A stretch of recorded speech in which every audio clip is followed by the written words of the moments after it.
C Joseph Vijay எனும் நான்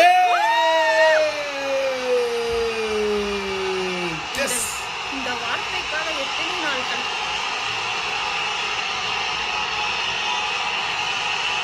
சட்டப்படி அமைக்கப்பெற்ற இந்திய அரசியல் அமைப்பின்பால் உண்மையான நம்பிக்கையும் மாறா பற்றும் கொண்டிருப்பேன் என்றும் இந்திய நாட்டின் ஒப்பில்லாத முழு முதல் ஆட்சியையும் ஒருமையையும் நிலை நிறுத்துவேன் என்றும் தமிழ்நாட்டு அரசின் முதலமைச்சராக உண்மையாகவும் உளச்சான்றின் படியும் என் கடமைகளை நிறைவேற்றுவேன் என்றும் அரசியல் அமைப்பிற்கும் சட்டத்திற்கும் இணங்க அச்சமும் ஒருதலை சார்பும் இன்றி